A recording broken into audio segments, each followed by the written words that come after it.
আমি সংসদে বলতে বাধ্য হয়েছিলাম যে সংসদে কিন্তু চাইলেই কথা বলা যায় না, আপনাকে আগে হুইপের কাছ থেকে সময় অ্যালোকেশন নিতে হয়।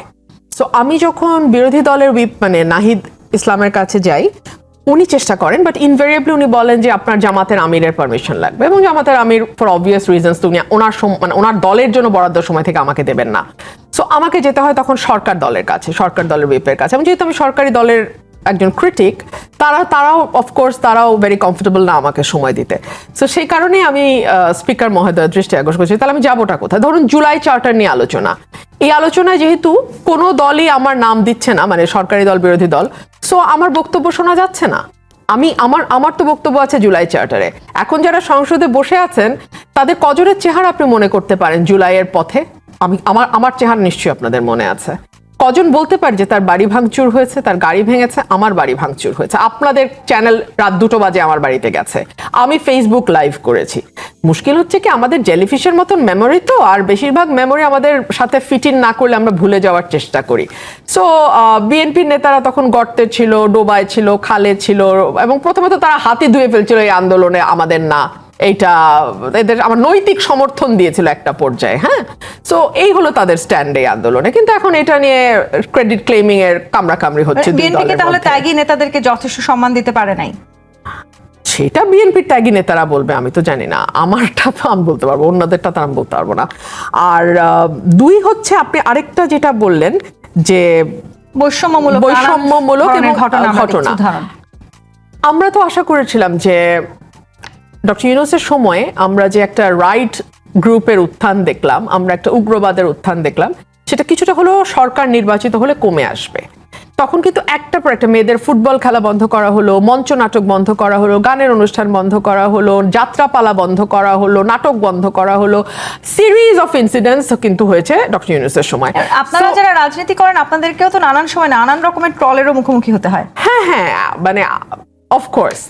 সো ওগুলা বাদই দিলাম, মানে এর বাইরেও একেবারে মানে ফিজিক্যালি অনেক হেনস্থার শিকার হতে হচ্ছে বাংলাদেশের নারী সমাজকে। সো সেই জায়গা থেকে আমরা ভেবেছিলাম একটা পরিবর্তন হয়তো আসবে, কিন্তু আমরা দেখলাম ধরুন ব্রাহ্মণবাড়িয়ার বনলতা এক্সপ্রেস, যেটা সরকারের অনুমতি নিয়ে ছাড়পত্র নিয়ে সারা বাংলাদেশে প্রচারিত হলো, সেটার জন্য আমাকে ব্রাহ্মণবাড়িয়ায় প্ল্যাকার্ড নিয়ে পথে নামতে হলো, মানববন্ধন করতে হলো, এবং তারপরের দিন ঠিকই প্রচার হলো। কিন্তু তার আগে আমরা কি দেখলাম? প্রায় 20 গাড়ি পুলিশ পাঠিয়ে এটা বন্ধ করার উদ্যোগ নিল সরকার। তো তার মানে সরকার কাদেরকে পেট্রন করছে, সরকার কাদেরকে সহযোগিতা করছে? সরকার হয়তো সেই সময় মবটাকে সামলাতে চাইছিল, সেই জায়গাটিতেও তো হতে পারে। যদি সরকার 20 গাড়ি পুলিশ দিয়ে এটা প্রচারের ব্যবস্থা করতো তাহলে আমি বুঝতাম যে সরকার তার স্ট্যান্ডে অটল। কিন্তু এটা তো কম্প্রোমাইজিং গভর্নমেন্ট, তারা তো ভয় পেয়ে যাচ্ছে। যে শিক্ষিকার কথা আপনি বললেন, এটা বিচ্ছিন্ন কোনো ঘটনা না। দুদিন আগেই আপনি দেখেছেন জামাতের একজন এমপি, 70 বয়স, 12 বছরের একজন কিশোরী বা মানে শিশুকে নিয়ে, 12-14 বছরের শিশুকে নিয়ে উনি ধরা পড়েছেন। সো ওনাদের আবার একটা সুবিধা আছে, ওনারা যে কোনো কিছুই মুতা বিয়ে, অমুক বিয়ে, তমুক বিয়ে বলে পার পেয়ে যান। সো যেই সমাজে আসলে এই ধরনের নোংরামি একটা স্বাভাবিক বিষয় পরিণত হয়, স্বাভাবিক বলছে এই কারণে যে আইন প্রণেতারা এগুলো নিয়ে ধরা পড়তেছেন। সো এটা তো আসলে তাহলে বলতে হবে যে এটা একেবারে টপ লেভেল পর্যন্ত এটার একটা নর্মালাইজেশনের ঘটনা ঘটছে। তো সেরকম একটা সমাজে রবীন্দ্রসঙ্গীত বন্ধ হবে, স্বাভাবিক আনন্দ উচ্ছ্বাস, মানে যেটা আমি আমার ব্যক্তিগত পরিসরে কাউকে ক্ষতি না করে করছি, সেটা বন্ধ হবে, আমার গান শোনা বন্ধ হবে, কারণ তখন সবই হয়ে যাবে অশালীন, আর অশালীন কাজগুলো সমাজে এস্টাবলিশ হয়ে যাবে যে এটাই স্বাভাবিক, এটাই সাধারণ। সেই জায়গাটিতে কি আসলে আমরা যাচ্ছি কিনা? ব্যারিস্টার শামীম হায়দার পাটোয়ারি, নারীদেরকে নিয়ে এই নির্বাচনটাকে ঘিরেও অনেক আলোচনা ছিল, এবং কোন রাজনৈতিক দলই আসলে নারীদেরকে যতখানি পর্যন্ত মনোনয়ন দেওয়ার কথা ছিল কেউই দেয় নাই। সংরক্ষিত নারী আসনে যারা এমপি আছেন তাদের পছন্দের আসন দিতে সরকার আইন করছে, সেটি কি আসলে সত্যিকার অর্থে নারীদেরকে ক্ষমতায়ন করবার জন্য, নাকি নিজেদের দলের নারী যারা এমপি আছেন তাদেরকে ক্ষমতায়নের লক্ষ্যে? তাদের আসন দেওয়ার ক্ষেত্রে দুটো প্রবলেম হবে। ওখানে অলরেডি রেগুলার নির্বাচনে নির্বাচিত এমপিরা আছেন, তাদের সাথে এদের ক্ষমতার অ্যাডজাস্টমেন্ট কিভাবে হবে, এটা একটা প্রবলেম। আর লোকাল গভর্নমেন্টে গিয়ে আমি যেটা দেখেছি, মহিলা ভাইস চেয়ারম্যান এটা উপজেলা পরিষদে থাকে, আর প্রতিটি ইউনিয়নে 3 জন করে মহিলা ওয়ার্ড সভাপতি থাকেন, 3 জন করে থাকেন, প্রতি 3টি ওয়ার্ড মিলে 1 জন করে। তাদেরকে কোনো বরাদ্দ দেওয়া হয় না। যে উপজেলা চেয়ারম্যান তার কাছেই বরাদ্দ যায়, তিনি সেখান থেকে দয়া করে যদি মহিলা ভাইস চেয়ারম্যান কিছু বরাদ্দ দেবেন। তো যেটি মূলত দরকার, আমি মনে করি এই মুহূর্তে এমপাওয়ারমেন্টের যে বরাদ্দ, আপনি সরাসরি লোকাল গভর্নমেন্টের নারী নির্বাচিত সদস্য যারা আছেন তাদেরকে মোটা বরাদ্দ দেন, তারা এম্পাওয়ারমেন্ট করে ফেলবে। এখন আমি আরেকটা বিষয়ে খুব শঙ্কিত, গত পরশুদিন আইসিটি ট্রাইব্যুনালে নাগরিক সংলাপ ফোরাম নামে একটি নতুন সংস্থা, কিছুদিন পর এই ধরনের সংস্থাগুলো উদ্ভব ঘটে এক একটা নামে, তারা অসংখ্য অভিনেত্রী, নায়ক নায়িকা, তাদের নামে সাংবাদিকও আছে, তাদের নামে একটা অভিযোগ দিয়েছে। এদের মধ্যে 2-4 জন ছিল যারা সেই সময় আন্দোলনে বিটিভি ভবনে ভিজিট করেছিলেন, বাকিরা ওই সময় কোনো ভূমিকা পালন করেনি। বাকিরা বর্তমানে কথা বলছেন, অর্থাৎ বর্তমানে যারা কথা বলছেন ভোকাল, বাক স্বাধীনতার পক্ষে, কালচারাল রেভলিউশনের পক্ষে, তাদের মুখ বন্ধ করার জন্য আইসিটি ট্রাইব্যুনালে অভিযোগ করা হলো। এখন তো আপনি কথা বলতে পারছেন, ব্যাসের স্বামীহাদার পাটোয়ারি, ব্যাসের রুমিন ফারহানা সংসদে দাঁড়িয়েও তো সমালোচনা করতে পারছেন। আমি মনে করি রুমিন ফারহানা একজন অসাধারণ জুলাই যোদ্ধা, কারণ আমি তাকে তখন দেখেছিলাম, তিনি শহীদ মিনারে গেছেন, আন্দোলন করেছেন, মিছিল করেছেন ভয়াবহভাবে, এবং সেই অনুপাতে তাকে জুলাই পরবর্তী সময়ে জুলাই প্ল্যাটফর্ম তাকে কতটা অন করেছে আই ডাউট, তাকে আরো বেশি অন করা উচিত ছিল। এবং উনি স্বীকার করবে কিনা আমি জানি না, আমি মনে করি উনি আগেও পার্লামেন্টে ছিলেন, এখনো আছেন, আগের থেকে ওনার পার্লামেন্টে কথা বলার পথ সংকুচিত হয়েছে, অনেক বেশি সংকুচিত হয়েছে। এবং সেখানে আমি মনে করি হয়তো জামাতও তাকে স্পেস দিচ্ছে না, যেহেতু উনি অপোজিশনে আছেন। তো সেটি ওনার মতো পলিটিক্যালি সমৃদ্ধ এবং কনস্টিটিউশনালি সমৃদ্ধ। এই কথা সূত্র ধরে আমি একটু ব্যাসের রুমিন ফারহানার কাছে ছোট করে একটু আসতে চাই। ব্যাসের রুমিন ফারহানা, আপনি তো আসলে জনপ্রতিনিধি নির্বাচিত হয়েছেন নিজের যোগ্যতায়, যেটি বলছিলেন ব্যাসের স্বামীহাদার পাটোয়ারি, আপনি এখন হয়তো আপনার পার্লামেন্টে দাঁড়িয়ে কথা বলাটা আরো সংকুচিত হয়েছে। অন্য কোনো রাজনৈতিক দল আসলে আপনাকে কাছে টানার চেষ্টা করেছে কিনা? যদি আপনি সেই রাজনৈতিক দলের সাথে যুক্ত হতেন, আপনার কথা বলার জায়গাটি আরো বাড়ত বলে মনে করেন কিনা? মনে করি এবং শুধুমাত্র আমি আরেকটা ইন্টারভিউতে বলেছিলাম যে কেবলমাত্র সময় একটু বেশি পাবো বা শুধুমাত্র কথা একটু বেশি বলবো, কিংবা আমার পলিটিক্সটা আর একটু ইজি হবে, লোকালিও একটু ইজি হবে, কারণ সংগঠনের সঙ্গে থাকলে তো ইজি হয় লোকাল পলিটিক্স। সেই জন্য তো আসলে আমি কোনো দলে যাব না। আমার চিন্তার সঙ্গে, আমার আদর্শের সঙ্গে, আমার কাজের সঙ্গে, আমার পরিকল্পনার সঙ্গে তো সেই দলের এই বিষয়গুলোতে মিলতে হবে। হ্যাঁ, সো সেইটা যদি না মেলে সেই জায়গায় তো আর যাওয়ার প্রশ্ন উঠে না। আর সেই সূত্র ধরে একটা কথা আমি বলি, আসলে 15 বছর যেই লড়াইটা আমরা করেছি, আমি করেছি, অসংখ্য মানুষ করেছে বিভিন্ন জায়গা থেকে, এই লড়াইটা আসলে একটা বেটার বাংলাদেশের জন্য। কিন্তু জুলাই পরবর্তী সময় আমরা দেখলাম মুখ পরিবর্তন হয়ে গেছে, কিন্তু অবস্থার কোনো পরিবর্তন হয় নাই। রাদার, আমি আজকে আপনাকে একটা ঘটনা বলি। আজকে আমি কোর্টে, আমার রুমে একজন ভদ্রমহিলা এসছেন, অত্যন্ত সম্ভ্রান্ত মহিলা, ওনার স্বামী কলেজ শিক্ষক ছিলেন, ঢাকা 18-তে ওনার বাড়ি। উনি চাঁদা চাচ্ছে লোকাল বিএনপি, ওখানে 60 লক্ষ টাকা ওনার জায়গাটা নিয়ে নিতে চাচ্ছে, 1.5 কোটি টাকার জায়গা। ওনাকে ইট তুলতে দিচ্ছে না, উনি প্লাস্টিক দিয়ে মুড়িয়ে ওই জায়গাটাতে উনি বসবাস করছেন। ওনার কোনো বাথরুম নাই, উনি পাশের বাড়িতে ওয়াশরুম ইউজ করেন, গোসল করেন পাশের বাড়িতে। এইভাবে ঘরে ঘরে চাঁদাবাজি, ঘরে ঘরে লুটতরাজ, ঘরে ঘরে মানুষের জীবনকে নরক করে দেয়া, এইটা অন্তত নিকট অতীতে হয় নাই বাংলাদেশে। কিংবা সংবিধান সংস্কার বা সংস্কারের কথা বলেন, একই সময় এনসিপি নেত্রীকে আমরা আপনার বিরুদ্ধে এই অভিযোগও করতে দেখলাম যে রুমিন ফারহানার মতো এমপি যখন সংবিধান সংস্কারের শপথ নেন না, তখন তো মনে প্রশ্ন জাগে। আচ্ছা, আমি একজন এনসিপি নেত্রীর জবাব গণমাধ্যমে এসে দেবো কেন? আমি তো ওনার জবাব ওনার পাশে বসে দিয়েছি এবং এই জবাব আমি 1000বার মিডিয়াকে বলেছি। আমি যেই সংবিধান রক্ষার শপথ প্রথমবার নিলাম, ওই দিন আধা ঘন্টার ব্যবধানে আমি সেই শপথ ভঙ্গ করে আরেকটা শপথ নেই কি করে? আমি ওই সংবিধানটাকে সংশোধন করতে পারি, কিন্তু ওই সংবিধান ফেলে দিয়ে নতুন সংবিধান লিখবার জন্য তো আমি শপথ নিতে পারি না। এটা আমার ইন্টারপ্রিটেশন। এই ইন্টারপ্রিটেশনের সাথে আপনি একমত না হলে আপনি শপথ নেবেন, কেউ তো আপনাকে বেঁধে রাখছে না, কিন্তু আপনি আমাকে ধাক্কা দিয়ে শপথে পাঠাচ্ছেন কেন? এটা তো আমার স্বাধীনতা রে ভাই। সংশোধনের জায়গাটিতে আমরা আলোচনা করছি। ব্যারিস্টার স্বামীহাদার পাটোয়ারি, গণভোটে জুলাই জাতীয় সনদ অনুমোদিত হলেও সংবিধান সংশোধন না হয় নতুন রাষ্ট্রপতি নির্বাচনটি আমরা পুরনো নিয়মেই দেখতে যাচ্ছি এবং সেটিও আসলে এবারও গোপন ব্যালট ব্যবহার হবে না এবং রাষ্ট্রপতি নিয়োগেও বিএনপি আসলে দলীয় লোককেই নিয়োগ দেবে, এমনটাও আলোচনা সমালোচনা চলছে, বিশেষ করে বিরোধী রাজনৈতিক মহলে। মানে সব ক্ষেত্রে, মানে সর্বোচ্চ পর্যায় থেকে শুরু করে তৃণমূল পর্যন্ত, সত্যি কি তাহলে বিএনপি নিজেদের লোককেই নিয়োগ দিচ্ছে? অবশ্যই দিচ্ছে এবং এটা খুব অস্বাভাবিক কিছু না, কারণ আপনি যখন ক্ষমতায় আসছেন 2/3 মেজরিটি পেয়েছেন, আপনি আপনার লোককেই দিবেন। এর থেকে ডিপার্চার হবে এমনটা আমরা মনে করি না, আশা করাও ঠিক না। তবে যোগ্য লোককে দেন, ভালো লোককে দেন, এটা বিএনপির জন্য সুযোগ। বিএনপি যদি একটা ভালো লোককে সর্বজন গ্রহণযোগ্য মানুষকে রাষ্ট্রপতি দিতে পারে, যিনি অপোজিশনেরও শ্রদ্ধা পাবেন, যিনি ক্রাইসিসে সাহসী ভূমিকা পালন করতে পারবেন। আমি গতকালকে একটা টক শোতে বলেছিলাম, বাংলাদেশে কোনো সেনাপ্রধান এবং কোনো রাষ্ট্রপতি কোনো ক্রাইসিসে তার নিয়োগকর্তার পক্ষে সাহসী ভূমিকা পালন করতে পারেনি। তবে দেশের স্বার্থে সাহসী ভূমিকা পালন করতে পারে এমন লোক দিলে এটা দেশের জন্য একটা ইনস্টিটিউশন হিসেবে দাঁড়াবে। রাষ্ট্রপতি পদটা একটা প্রতিষ্ঠান, এই প্রতিষ্ঠানটা যেন দাঁড়িয়ে যায়, এটা আমরা চাই। আরেকটা জিনিস আমি যেটা বলছিলাম, এই যে শিল্পীদের নামে মামলা করা, কথা বলার কারণে, এটা কিন্তু চায়নায় হয়েছিল, জিয়াং কিং করেছিল। সেই সময় 5 লাখের উপরে মানুষ মারা। জিয়াং কিং মাও সেতুং এর ওয়াইফ ছিলেন। 6.5 বিলিয়ন মাও সেতুং এর স্পিচ প্রিন্ট করে রেড বুক করা হয়েছিল। 6.5 বিলিয়ন, মানে 650 কোটি, এবং সবাইকে এটা মুখস্থ করতে হতো। স্কুলের টিচাররা সবাই এটা মুখস্থ করতো, স্কুলের বাচ্চারা মুখস্থ করতো। এখন আপনি জুলাই সনদ বা এই জিনিসকে তোতা পাখির মতো বাঙালিকে মুখস্থ করাতে চাচ্ছেন, আর যারাই এটার বিরুদ্ধে কথা বলছে তাদেরকে আপনি মামলা দিচ্ছেন। কোথায় দিচ্ছেন? ICT tribunal. এটা করা হয়েছিল কিসের জন্য? 71-এর জেনোসাইডের জন্য প্রিন্সিপালি। 24-এর গণহত্যা এটার মধ্যে জাস্টিফাই হয়।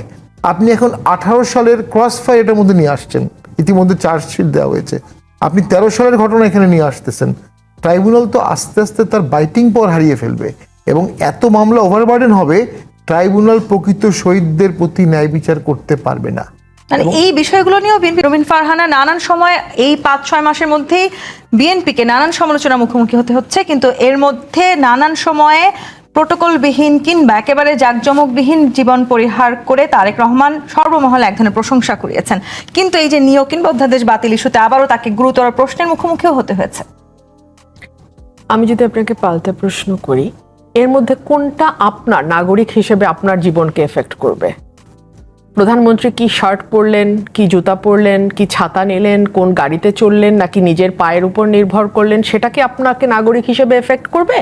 নাকি আপনার বাড়িতে আজকে 3 দিন ধরে চুলা জ্বলে না, গ্যাস নাই, কিংবা ধরুন বাজারে গেলে আপনার মাথা নষ্ট হয়ে যায় কারণ আপনি যে টাকা নিয়ে গেছেন সেই টাকা দিয়ে আসলে 2 দিন চলবার মতন বাজারও আপনার কেনা সম্ভব না, কিংবা ধরুন আপনি রাস্তায় নামলেন, ছিনতাইকারী এসে আপনার পেটে একটা ছুরি বসিয়ে দিয়ে আপনার হাতে যা কিছু আছে নিয়ে গেল, কিংবা ধরুন লোকাল বিএনপি লিডাররা আপনার কাছে চাঁদা দাবি করে বলছে যে আর একটা ইট গাঁথলে সেটা যদি বাথরুমের ইটও হয় আপনাকে মানে দেখে নেবে, এবং সে কারণে আপনাকে তিরপল দিয়ে ঘেরা জায়গায় নিজের জায়গায় বাস করতে হচ্ছে। আসলে কোনটা আপনার জীবনকে এফেক্ট করবে, তাই না? পরিবর্তন কি এত বড় এফেক্ট ফেলতে পারবে, নাকি সমস্ত রাজনৈতিক নেতাকর্মীদের মধ্যেই পরিবর্তনটা আমরা দেখতে চেয়েছিলাম?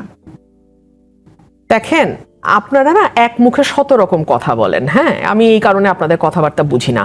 সারা জীবন আপনারা বললেন সকল ক্ষমতা এক ব্যক্তির হাতে থাকলে কেমন করে হবে, কিন্তু এখন আবার বলতে চান না। মানে শেখ হাসিনার আমল থেকে দেখছি যে প্রধানমন্ত্রী তো ফেরেশতা, বাকিরা সব ইবলিস। মনে হয় যেন ইবলিসরা যার যার জায়গায় শেষে বসছে, প্রধানমন্ত্রী এনে তাদেরকে বসায় নাই।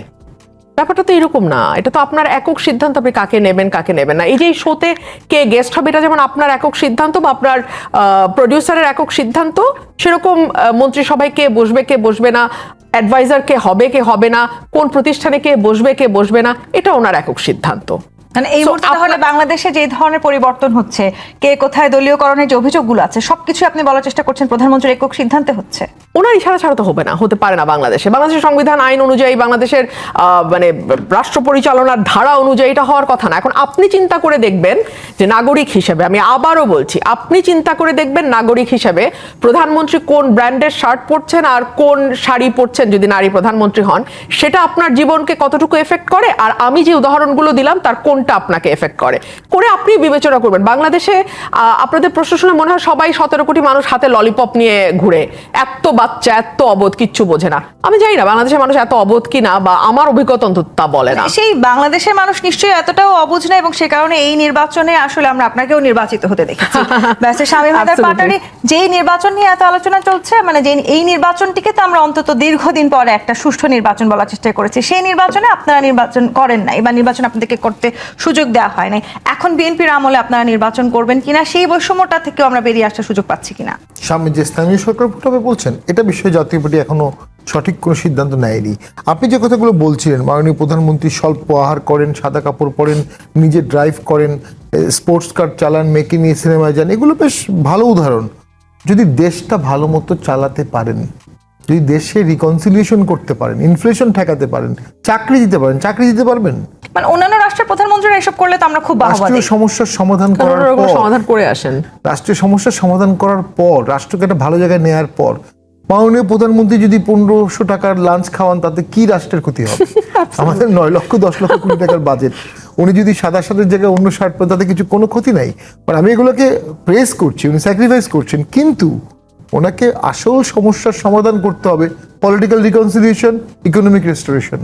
এই জায়গাগুলো করতে না পারলে যেটা হবে, ওই যে একটা ইংলিশ টার্মস আছে, no cuts, no birds, no coconut, মানে no argument, no excuse, no defence. Absolutely. প্রধানমন্ত্রীর কোনো ডিফেন্স নাই।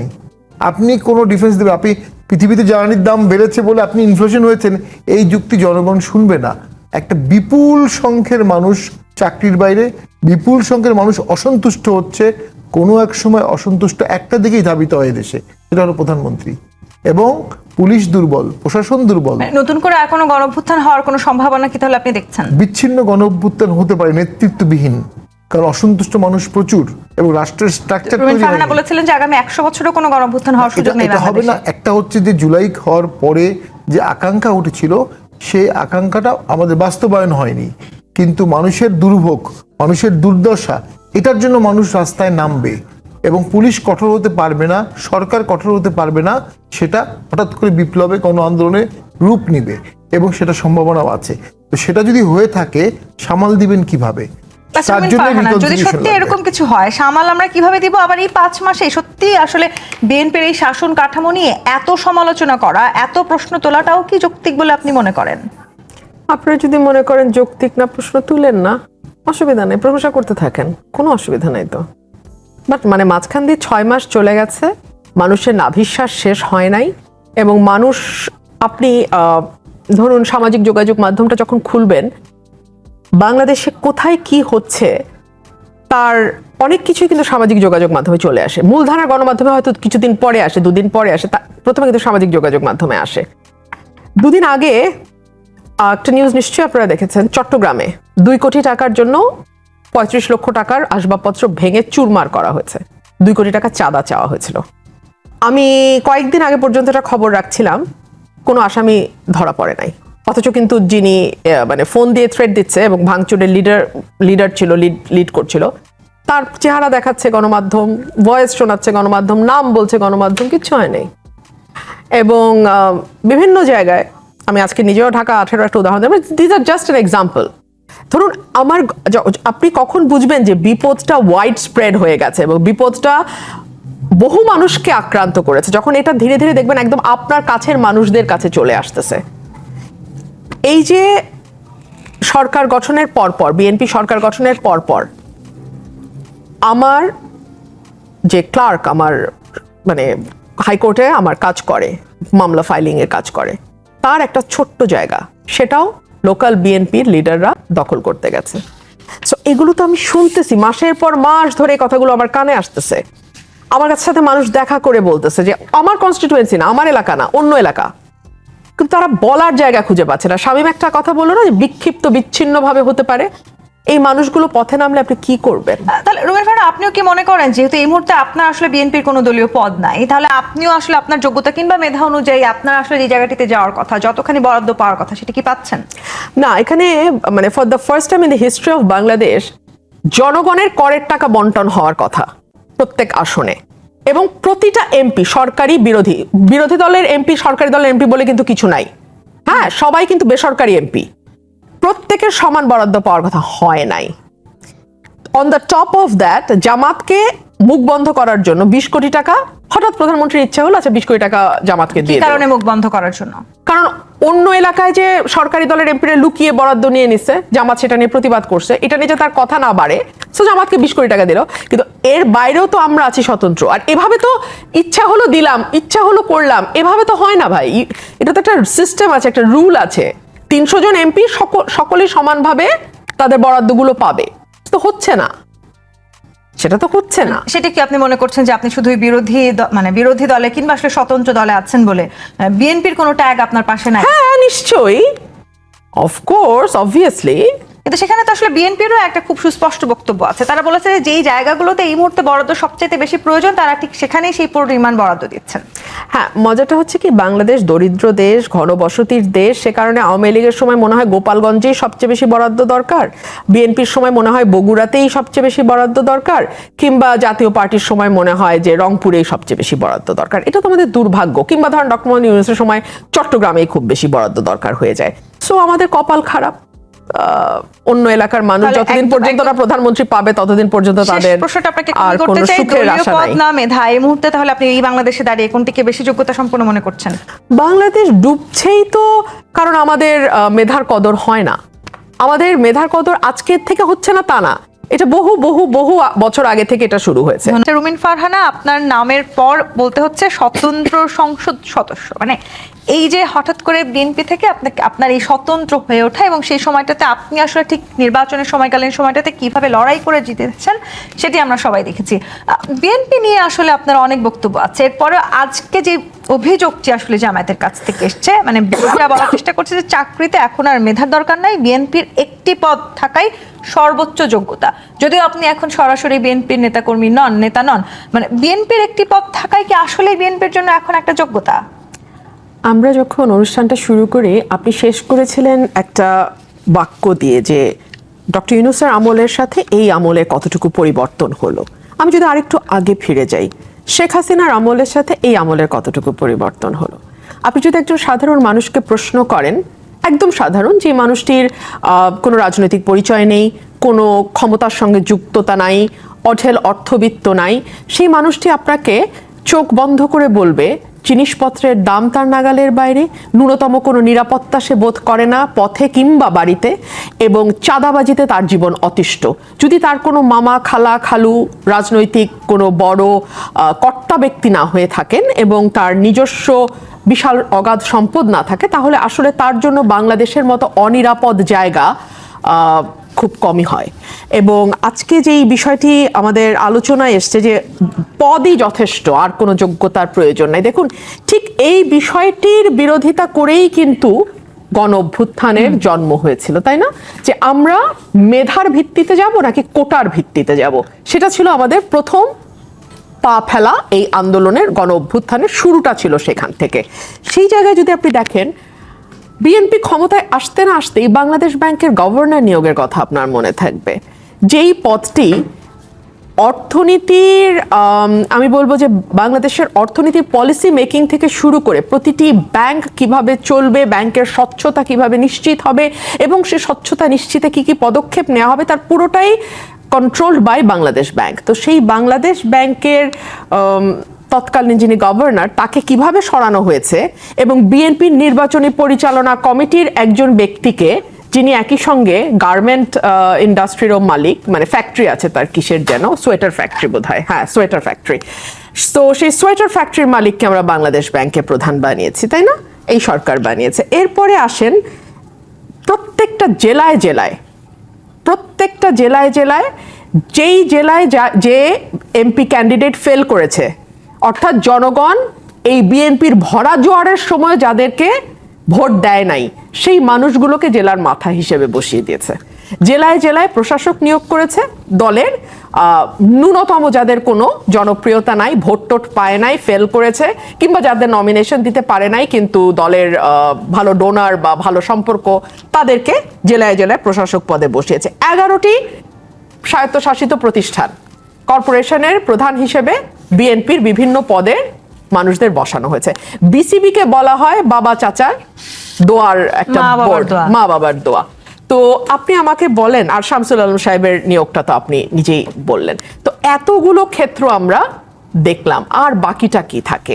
এবং আপনি সুপ্রিম কোর্টের বিচারক নিয়োগ বলেন কিংবা আপনি নির্বাচন কমিশনে কমিশনার নিয়োগ বলেন, সকল কিছুর মানে মূল চিন্তাটাই হচ্ছে উনি আমার দলের কিনা। ধরুন এই যে বিশ্ববিদ্যালয়গুলোতে একটার পর একটা ভিসি আমরা চেঞ্জ হয়ে গেল, হ্যাঁ, এই দলীয়করণ আমরা আওয়ামী লীগের সময় দেখেছি, কিন্তু আমরা তো সেখান থেকে বের হয়ে সত্যিকার অর্থে যোগ্যতা আছে এমন মানুষকে তো ভিসি হতে দেখলাম না। আমি আপনাকে মনে করিয়ে দিই, আপনার মনে থাকবে ঢাকা বিশ্ববিদ্যালয়ের যিনি ভিসি, তার কিছু ছবি ফেসবুকে এসেছিল।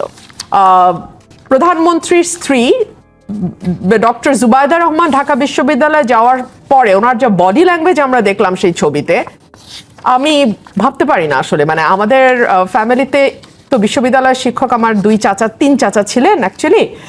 সো তাদেরকে কখনো, তারা কেউ বিসি হন নাই, কিন্তু তাদেরকে এই বডি ল্যাঙ্গুয়েজে কোনো ছবি, আমি 70 দশক 60-এর দশকের কথা বলছি, চিন্তাও করা যায় না। রুমিন ফারহানা, আপনি বা বিরোধী রাজনৈতিক দল যখন এই অভিযোগগুলো দিচ্ছেন, ঠিক একই সময়ে মাহাদি আমিন বলেছেন, মানে তিনি প্রধানমন্ত্রী কার্যালয়ের মুখপাত্র, তিনি বলেছেন যে এই 5 মাসে সরকার বহুমাত্রিক অভূতপূর্ব সাফল্য অর্জন করেছে। মানে মাহাদি আমিনের দায়িত্ব হচ্ছে কি কি জায়গায় সরকার সাফল্য অর্জন করেছে সেটা বলা, তাই না? আমি তো আপনাকে একটা একটা করে খাত ধরে ধরে বললাম। তো এখন আপনি যদি আমাকে এরকম ব্লান্ট একটা স্টেটমেন্ট বলেন মাহাদি আমিনের, আমি তো বুঝবো না। তো মাহাদি আমিন পাঁচটি খুব স্পেসিফিক ভাবে বলেছেন যে তিনি, তারা বিএনপি এই সময়ের মধ্যে জনগণের আস্থা, ভালোবাসা, সমর্থন পেয়েছে। এটার তো এক সেকেন্ড, আমি একটা একটা করে বলি, এটার কি কোনো প্যারামিটার আছে? এটার কোনো পরিসংখ্যান আছে? এটা নিয়ে কোনো গণভোট হয়েছে? এই গণভোটে 90% মানুষ বিএনপির প্রতি আস্থা দেখিয়েছে, মানে এই 4 মাসে না। দ্বিতীয়টি তিনি বলেছেন যে ইশতেহারের আলোকে সব শ্রেণী পেশার মানুষের স্বার্থ রক্ষা করা হয়েছে। যেমন কোন শ্রেণী পেশার মানুষ? তারা কিন্তু বিভিন্ন সময় তারা ইশতেহারে বলেছেন ফ্যামিলি কার্ড থেকে শুরু করে অনেক ফ্যামিলি কার্ডেও তো খুবই বৈষম্য হচ্ছে। যেই এলাকাগুলো বিএনপি এলাকা, সেখানে হচ্ছে বগুড়া বিভাগ হয়ে যাচ্ছে। আগে আমরা দেখতাম সমস্ত বরাদ্দ গোপালগঞ্জ যাচ্ছে, এখন আমরা দেখছি আমাদের শাহ আলমের মানে ইউনিয়ন পরিষদের চেয়ারম্যান ছিলেন, if I am not wrong, তার পরিবারের নামে এতই রাজকীয় পরিবার তার, যে তার ভাইয়ের মেয়ে, নিজের 2 ছেলে, সবার নামে জেলায় জেলায় হচ্ছে। হ্যাঁ, ডেফিনেটলি নিজের দলের লোকজনকে তো বিএনপি পুনর্বাসন করছে। 3 নম্বর কি বলেছেন মাহাদি আমিন? স্বল্প সময়ের চ্যালেঞ্জ মোকাবেলায় সরকারের সফলতা। কোন চ্যালেঞ্জ সরকার মোকাবেলা করেছে স্বল্প সময়? আমরা বরং উল্টো দেখেছি যে অদ্ভুত সব ঘটনা ঘটছে, যেটা বাংলাদেশের ইতিহাসে কোনোদিন হয়নি।